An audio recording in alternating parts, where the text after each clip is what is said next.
Hello वो सब मैं विकास नागर स्वागत करता हूं आपका स्टडी आगे पीसीएस प्लेटफॉर्म पे। आशा करता हूं आप सब लोग अच्छे होंगे, बहुत मजे में भी होंगे। इस वाले संडे को यानी कि जो अभी संडे आ रहा है 12 अक्टूबर को, इस टाइम पर है यूपी पीसीएस का पेपर, यानी कि सुबह 10 से लेकर 12 बजे तक। और उसमें पॉलिटी के जो क्वेश्चंस हैं, मैंने एक बारी के लिए एक वीडियो बनाई थी जिसमें मैंने आपको ट्रेंड बनाया था। यूपी पीसीएस में पॉलिटी के जो क्वेश्चंस रहते हैं वो 12 से 13 देखने के लिए मिलते हैं, या कभी कभार 18 भी क्वेश्चंस देखने के लिए मिलते हैं। यानी कि पॉलिटी एक बहुत ही महत्वपूर्ण सब्जेक्ट का रोल प्ले करती है यूपी पीसीएस के एग्जाम में, और उसका क्वेश्चन स्किप करना आप कभी टॉलरेट कर ही नहीं सकते। तो पॉलिटी में लास्ट में अगर किसी ने रिवाइज नहीं करा है तो कौन कौन से टॉपिक रिवाइज करके जाना है, इस वाली वीडियो में मैं आपको ये बताने वाला हूं। ये वाले टॉपिक करके चले जाओ, इससे बाहर टॉपिक्स नहीं आएंगे। और ये वो टॉपिक्स है जो maximum time UP PCS repeated times पूछता है। तो एक एक कर देखते हैं कितने इंपॉर्टेंट टॉपिक्स है हमारे यूपी पीसीएस प्रीलिम्स 2025 के लिए। तो अगर हम बात करेंगे प्रीएम्बल की, तो प्रीएम्बल में जैसे कुछ वर्ड्स हैं हमारे, सोशलिस्ट हो गया, जैसे हमारे सोशलिस्ट हो गया, हमारा सेक्युलर हो गया है, तो ये वर्ड्स हैं। और एक इंटीग्रिटी है जो हमारे कॉन्स्टिट्यूशनल अमेंडमेंट किया गया था, 42nd कॉन्स्टिट्यूशनल अमेंडमेंट करा गया था। और प्रीएम्बल के बारे में किसने बोला था? ऑब्जेक्टिव रिजोल्यूशन किसने दिया था? जवाहरलाल नेहरू जी ने दिया था। कब दिया था? 13 दिसंबर 1946 को दिया था। एक ऑब्जेक्टिव रिजोल्यूशन सबसे इंपॉर्टेंट है। सोर्सेज ऑफ कॉन्स्टिट्यूशन, कभी कभार क्या रहता है यूपी पीसीएस ना मैच द फॉलोइंग में पूछ लेता है कि प्रीएम्बल हमने किससे लिया, स्ट्रक्चर ऑफ प्रीएम्बल हमने किससे लिया, इंपीचमेंट ऑफ प्रेसिडेंट हमने किससे लिया है, या फिर रूल ऑफ लॉ हमने किससे लिया, concurrent list, joint sitting, match the following में ये चीज पूछ लेता है। ये कभी कभार स्टेटमेंट में पूछ लेता है, यानी सोर्सेज ऑफ इंडियन कॉन्स्टिट्यूशन हमको करने हैं, और मेनली किसके करने हैं? UK, US, USSR, Canada, Ireland और जर्मनी के सिर्फ एक है, suspension of fundamental right during emergency. एक हो गया हमारा जर्मनी, और आयरलैंड हमारा हो गया है। और कौन सा बचा है? ऑस्ट्रेलिया, सबसे मेन। ऑस्ट्रेलिया से पूछता है 2, जॉइंट सिटिंग और कॉन्करेंट लिस्ट। फिर उसके बाद ये 3 लाइंस होती है, इनैक्टमेंट, अडॉप्शन और कमिंसमेंट। इसमें हमेशा कंफ्यूजन हो जाती है। इनैक्टमेंट और जो अडॉप्शन है वो है हमारा 26 नवंबर 1949 को, और जो कमिंसमेंट है वो है हमारा 26 जनवरी 1950 को, जिस दौरान में पूरा का पूरा संविधान के सारे प्रोविजंस इंप्लीमेंट करे गए थे भारत देश में। ठीक है, प्रीएम्बल्स और कॉन्स्टिट्यूशन के बेसिस से हमारे ये हो गया। प्रीएम्बल में हमें क्या करना है? 42nd कॉन्स्टिट्यूशनल अमेंडमेंट एक्ट 1976 के थ्रू हमारे कौन कौन से अमेंड किए गए थे, ऑब्जेक्टिव रिजोल्यूशन कब दिया गया था, सोर्सेज ऑफ इंडियन कॉन्स्टिट्यूशन, और ये जो 3 वर्ड्स हैं ये बहुत बार पूछे जाते हैं। फंडामेंटल राइट्स में हमारे फंडामेंटल राइट्स में 12 से लेकर 35 तक हमारे मौलिक अधिकार आते हैं, फंडामेंटल राइट्स आते हैं। तो फंडामेंटल राइट्स, अनटचेबिलिटी कौन से आर्टिकल में? और याद रखना आर्टिकल 19, आर्टिकल 20, और बच्चे इसमें कंफ्यूज हो जाते हैं आर्टिकल 22, 23 और 24 में। ठीक है, तो ये वाले आर्टिकल्स में क्या कहा गया है, बस ये वाली चीज देख लेना। ठीक है, ये वाली चीज देख लेना। और प्रिवेंटिव डिटेंशन और प्यूनिटिव डिटेंशन एक बार के लिए देख लेना, किसमें 24 घंटे देखा जाता है, उसके क्या क्या प्रोविजंस होते हैं, वारंट दिया जाता है या वारंट नहीं दिया जाता है, ये वाली चीजें इसमें गो थ्रू आप कर लेना। और जब भी आपके में ऐसे आएगा freedom to get silence, freedom of press कह रहा हूं कि अगर बाई चांस मुझको कहीं बाहर ट्रेवल करना है, क्या मेरे पास ये अधिकार है? तो ये वाले अधिकार कौन से आर्टिकल में आते हैं? तो आंख बंद करके article 21 of the Indian constitution आपको मार देना है। ठीक है ना, फंडामेंटल राइट्स के आर्टिकल्स आपको याद होने चाहिए कि पार्ट 3, पार्ट 4 और पार्ट 4A। ये तो समझ लो कि बस ये तो टिप्स पर होने चाहिए आपके। ठीक है ना, 36 से लेकर 51 तक डीपीएसपी 3 भागों में बांटा गया, एक समाजवाद के ऊपर, एक गांधीवाद और एक लिबरल। तो कौन कौन से आर्टिकल लिबरल में आते हैं, गांधीयन में आते हैं, सोशलिस्ट में आते हैं? क्योंकि अभी अभी बीपीएससी में देखा गया था और बहुत बार भी देखा गया है कि वो ये पूछ लेता है कि ये वाला आर्टिकल गांधीयन में, ये वाला आर्टिकल लिबरल में, ये वाला आर्टिकल सोशलिस्ट में। डीपीएसपी में आपको ये चीज करना है 36 से लेकर 51। उसके बाद हमारी जो फंडामेंटल ड्यूटीज हैं, 11 फंडामेंटल ड्यूटीज है। तो 11वीं जो अनुसूची है वो हमारे 86 कॉन्स्टिट्यूशनल अमेंडमेंट एक्ट से अमेंड करी गई थी, यानी कि इसमें डाली गई थी। और इसके सब क्लॉज होते हैं, जैसे 51A का A sub clause, B sub clause, C, यानी कि 11 तक। इसकी YouTube पर मैंने ट्रिक बता रखी है, मेरी अभी अभी मैराथन हुई थी संडे को, उसमें जाकर फंडामेंटल ड्यूटीज रिवाइज कर लेना। और जिसने रिवाइज नहीं करा है वो एक बार के लिए वो वाली मैराथन देख लेना, उससे रिवाइज हो जाएगा। और सैटरडे को मैं लेकर आ रहा हूं उसका पार्लियामेंट का आगे वाला पोर्शन, वो देख लेना, पूरी पॉलिटी आपकी रिवाइज हो जाएगी। ठीक है, जैसे डीपीएसपी हमने कहां से लिया था, तो डीपीएसपी हमने आयरलैंड से लिया था, ये वाली चीज कर लेना। पार्लियामेंट से क्या करना है, लोकसभा राज्यसभा में क्या क्या डिफरेंस है, इसकी क्या कितने नंबर ऑफ मेंबर्स आते हैं, कितने नंबर ऑफ मेंबर्स आते हैं, इसके जो मेंबरशिप है कैसे डिस्क्वालीफाई होती है, स्पीकर के पास क्या पावर है, राज्यसभा के पास क्या स्पेशल पावर है आर्टिकल 249 और 312 के तहत, ये वाले आर्टिकल कर लेना। मनी बिल आर्टिकल 110 सबसे ज्यादा इंपॉर्टेंट है, कहां पे इंट्रोड्यूस होता है, कौन सी मेजॉरिटी लगती है, राज्यसभा के पास क्या पावर होती है, इसमें ज्वाइंट सिटिंग नहीं होती है। मनी बिल के बारे में बहुत बार पूछा जाता है, देख जरूर लेना ये वाली चीज। ठीक है, ये वाली चीज। फाइनेंस बिल हमारा आ गया है, ठीक है ना, फाइनेंस बिल आ गया, बहुत ज्यादा कंफ्यूजन है, ये यूपी पीसीएस के सबसे फेवरेट क्वेश्चन है। कौन से आर्टिकल में आते हैं फाइनेंशियल बिल हमारे, एनुअल बजट जो स्टेटमेंट है वो कौन से आर्टिकल में हमारा आता है। गवर्नर की ऑर्डिनेंस, ऑर्डिनेंस जो पावर 212 के तहत, 212 के तहत और 123 के तहत, यानी कि 1, 2, 3 के थ्रू प्रेसिडेंट की ऑर्डिनेंस पावर बिल्कुल सेम है। उसमें कौन सी पावर है, कितना मैक्सिमम टाइम पीरियड के लिए होता है, लोकसभा अगर सेशन में ना हो और सेशन में आ जाए, कितना टाइम पीरियड लोकसभा को दिया जाता है या पार्लियामेंट को दिया जाता है उसको पास करने के लिए, यानी ऑर्डिनेंस से हमको करना है। फिर उसके बाद स्पीकर की पावर हमें देख लेनी है, एंड चेयरमैन का चलो हटा दो, चेयरमैन को उतना ज्यादा नहीं है। एंटी डिफेक्शन के, एंटी डिफेक्शन यानी कि 10 शेड्यूल यानी कि दल बदल कानून का आपको देखना है, कैसे इनकी मेंबरशिप को डिस्क्वालीफाई कर दिया जाता है। उसके बाद आता है हमारे प्रेसिडेंट, प्राइम मिनिस्टर। प्रेसिडेंट के इलेक्शन में कौन कौन पार्टिसिपेट करता है, कौन कौन पार्टिसिपेट करता है, इसकी कौन कौन सी जुडिशियल पावर्स होती हैं।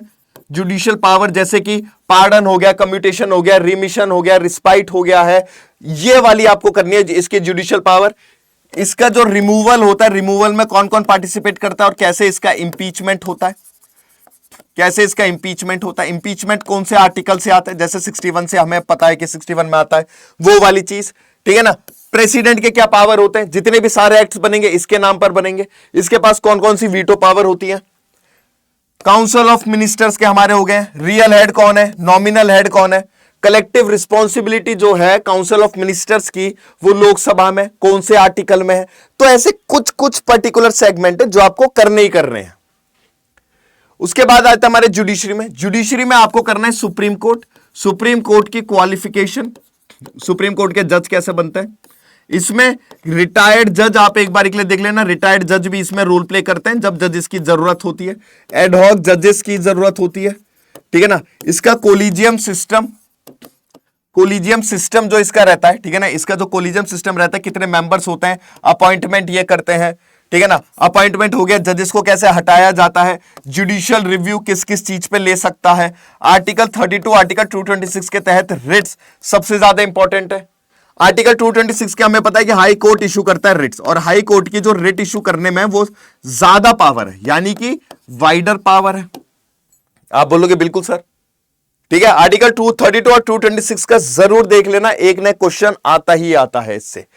रिसेंट वाले केसेस देख लेना इसके। कॉन्स्टिट्यूशन बेंच बैठी थी, केशवानंद भारती केस में क्या चीज बोली गई थी, क्या जजमेंट्स दिए गए थे। उसके बाद आता है हमारा सेंट्रल स्टेट रिलीजन और इमरजेंसी प्रोविजंस। अगर मैं बोलूं कि भाई इमरजेंसी प्रोविजन करने, बाकी सेंट्रल स्टेट भी अगर आप छोड़ दो तो भाई इमरजेंसी प्रोविजन मत छोड़ के जाना। कब लगाया जाता है इमरजेंसी प्रोविजन, ठीक है ना, कब लगाया जाता है emergency provision. Fundamental rights, fundamental right जो है यानी कि मौलिक अधिकार है, आपसे छीन लिए जाते हैं, कब कब छीन लिए जाते हैं। उसके बाद इसको लगाया कैसे जाता है, इंप्लीमेंट कैसे होता है, ये कौन सी वोटिंग होती है, कितने महीने में करनी होती है, इसको हटाने का क्या प्रोसीजर है। और स्टेट, सेंटर स्टेट का रिलेशन है, जब इमरजेंसी लग जाती है क्या सेंटर जो राज्य रहता है, जो राज्य रहता है नेशनल इमरजेंसी में, क्या उसको डिसॉल्व कर दिया जाता है। तो आप बोलोगे नहीं किया जाता है, तो ये देख लेना, ठीक है ना। इमरजेंसी प्रोविजन में सेंटर स्टेट के रिलेशन क्या हो जाते हैं वो देख लेना। प्रेसिडेंट रूल हमारा आ गया article 356 of the Indian constitution में। 42nd और 44th अमेंडमेंट, 42nd और 44th अमेंडमेंट जो है वो सबसे ज्यादा इंपॉर्टेंट है। डीपीएसपी में जो अमेंडमेंट करी गई है, राइट टू प्रॉपर्टी में जो अमेंडमेंट करी गई है, राइट टू प्रॉपर्टी हटा दिया था। उसके बाद हमारे प्रीएम्बल में जो अमेंडमेंट करी गई है वो इन्हीं से या संविधान में संशोधन किया गया है। तो इसलिए ये दोनों जो अमेंडमेंट है ये सबसे ज्यादा इंपॉर्टेंट हमारे। 8वें पे चलता है constitution non constitutional. Election commission जरूर कर लेना, पूछा गया है। यूपीएससी हो गया, कैग हो गया, फाइनेंस कमीशन, नीति आयोग हो गया है, national human rights commission, central investigation और हमारे लोकपाल। अब इसमें क्या क्या चीजें करना है, कब ये स्टैब्लिश हुई थी, कौन से एक्ट के तहत ये स्टैब्लिश हुई थी। पहली चीज कमिटी, कौन सी कमिटी बैठती है, उस कमिटी में कितने मेंबर्स होते हैं, इस कमिटी में कितने मेंबर्स होते हैं जो इनकी अपॉइंटमेंट करते हैं, जो इनकी अपॉइंटमेंट करते हैं। अपॉइंटमेंट तो प्रेसिडेंट करेगा लेकिन ये रिकमेंडेशन देते हैं, ठीक है। इनका टेन्योर देख लेना, इनका ईयर, ठीक है ना, इनका ईयर देख लेना। और ये जो मेंबर्स ये जो अपॉइंट होते हैं, ये जो मेंबर्स अपॉइंट होते हैं, ये जितने भी इसमें मेंबर्स अपॉइंट होते हैं, इनकी क्या क्या क्वालिफिकेशन रहती है और कौन कौन सी डेजिग्नेशन पोस्ट के लिए अपॉइंट होते हैं, ये वाली चीज जरूर देख लेना। और इलेक्शन कमीशन तो करके चला जाना। कैग हो गया है और अटॉर्नी जनरल, कैग और अटॉर्नी जनरल जरूर देख लेना, कैग और अटॉर्नी जनरल जरूर देखना है।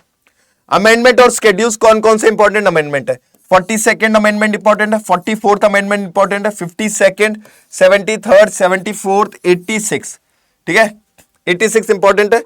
इसमें 97th और मार लेना, ठीक है ना, 97 कॉन्स्टिट्यूशनल अमेंडमेंट एक्ट। और इस अमेंडमेंट एक्ट में ना एक अभी रिसेंटली 2025 में 113th कॉन्स्टिट्यूशनल अमेंडमेंट किया गया। इसके आने के चांसेस हैं क्योंकि डायरेक्टली ये बोला गया अगर किसी इंसान को 30 दिन तक रेगुलर सजा मिल जाती है, वो जेल में है, तो भाई उसको डिस्क्वालीफाई कर दिया जाएगा। ये वाली चीज 113 में बोली है, ये जरूर देख लेना, ठीक है ना। स्केड्यूल्स 9 स्केड्यूल, 10 स्केड्यूल, 11th और 12th स्केड्यूल्स। और जो स्केड्यूल आपको देखना है 5th और 6th स्केड्यूल भी आपको जरूर देख लेना, इसमें क्या गया और 6th स्केड्यूल में कौन से स्टेट को स्पेशल प्रोविजन दिया गया है, ठीक है ना। और एक आर्टिकल है स्पेशल प्रोविजन का, स्पेशल प्रोविजंस किसी स्टेट, कुछ स्टेट्स को दिए गए हैं, ठीक है। स्पेशल प्रोविजन जो कुछ राज्यों को दिए गए हैं, ट्रिक याद रख लेना, नाम आस मैजिक, ठीक है ना। यानी नागालैंड, असम हो गया इसका, आंध्र प्रदेश हो गया, यूनिवर्सिटी ऑफ आंध्र प्रदेश, सिक्किम हो गया है इसका, हमारा क्या हो गया है, मणिपुर, ठीक है ना, सॉरी मिजोरम हो गया है, ए से हमारा अरुणाचल प्रदेश हो गया है, जी से हमारा गोवा हो गया, के से हमारा कर्नाटक है। तो स्पेशल प्रोविजंस ऐसे याद कर सकते हो आप। Article 371 of the Indian constitution में ये मेंशन है, ठीक है।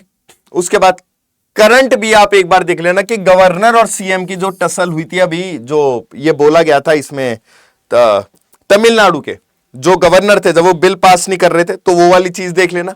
नए बिल्स अगर कोई आए हैं जैसे कि 113 कॉन्स्टिट्यूशन अमेंडमेंट एक्ट, कमीशन की रिपोर्ट करंट अफेयर्स में देख लेना। और स्टेट पब्लिक सर्विस कमीशन की पावर्स जो हैं वो जरूर पढ़ के जाना। और रिजर्वेशन आता ही आता है ये, ठीक है, ये वाली चीज आती ही आती है, ठीक है। कौन कौन से इंपॉर्टेंट आर्टिकल्स हैं, तो 12 से लेकर 35 तक मैं आपको बता चुका हूं, ये इंपॉर्टेंट आर्टिकल है। ये हो गए हमारे फंडामेंटल राइट्स के आर्टिकल, ये हो गए डीपीएसपी के आर्टिकल्स, ठीक है ना। 52 से 78, 123, 124 से 147, ठीक है। और आपको जो करना है 168 से 213, 245 से 263, 280, 300A, 312, 323A, B, 368, ये इंपॉर्टेंट आर्टिकल्स हैं जो आपको करने हैं, ये इंपॉर्टेंट आर्टिकल है जो आपको करना है। और जो सबसे ज्यादा फोकस करना है आर्टिकल 21, आर्टिकल 32 रिट्स, आर्टिकल 75, 110, 123, 356 और 368, ये सबसे फोकस वाले आर्टिकल्स हैं जो आपको करने ही करने हैं। ये वाले टॉपिक्स अगर आपके पक्के हो गए, ये वाले टॉपिक्स अगर आपके पक्के हो गए, तो ये समझ लो कि भाई पॉलिटी का आपका मैक्सिमम 80% जो पोर्शन है वो आपका कंप्लीट हो जाएगा। ये वाली चीजें लास्ट मौके पे रिवाइज जरूर कर लेना। और आज शाम को मैं 8 बजे स्टडी आईक्यू पीसीएस पे, ठीक है, आज शाम को 8 बजे स्टडी आईक्यू पीसीएस पर मैं स्टडी आईक्यू पीसीएस पर आ रहा हूं। ये मेरा टेलीग्राम चैनल है, आप मुझसे यहां पर कोई भी क्वेरी, कुछ भी क्वेश्चन पूछ सकते हैं, @ लगा लेना, जल्दी मिल जाएगा। पॉलिटी बाय विकास नागर, ठीक है ना, ये मेरे टेलीग्राम चैनल है, आप मुझे यहां पे मैसेज कर सकते हैं, कोई भी मुझसे क्वेरी पूछ सकते हैं, और 80% क्वेश्चंस यहां से देखने के लिए आपको मिलेंगे ही मिलेंगे। इंपॉर्टेंट चैप्टर्स मैंने आपको बताते हैं, इंपॉर्टेंट टॉपिक्स मैंने आपको बताते हैं, जो मैक्सिमम यूपीपीसीएस रिपीट करता ही करता है। ठीक है, और आज क्या हमारी 9 अक्टूबर 9 अक्टूबर 2025, यानी कि आज 8 बजे मैं यूपीपीसीएस के यूपीपीएससी के पीवाईक्यूज ला रहा हूं, और सारे के सारे जो प्रीवियस ईयर क्वेश्चंस हैं, यानी कि प्रीवियस ईयर क्वेश्चंस किसके, पॉलिटी के, और उसको हम लोग डिकोड करेंगे, उसके थ्रू पूरा चैप्टर समझने की हम लोग कोशिश करेंगे। और 5 अक्टूबर को 5 बजे मैंने पॉलिटी की एक मैराथन ली थी, वो मैराथन भी आप जाकर देख सकते हैं जल्दी, अगर किसी को क्विक रिवीजन करना है, या अगर किसी ने पॉलिटी तक आज तक नहीं पढ़ी है, वो वहां से जाके पढ़ सकता है। मैक्सिमम क्वेश्चंस वहां से फंसेंगे। जब यूपीपीसीएस का पेपर हो जाएगा, पॉलिटी के क्वेश्चंस मैं मेरी क्लास में से हिलाकर दिखाऊंगा, इतनी गारंटी मैं दे रहा हूं।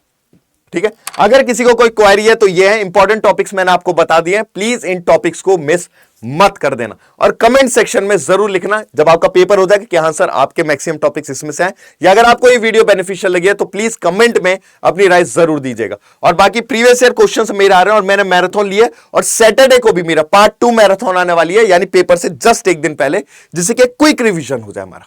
ठीक है, तो all the very best, and I know you will nail it. Till then, take care, bye bye, and see you soon.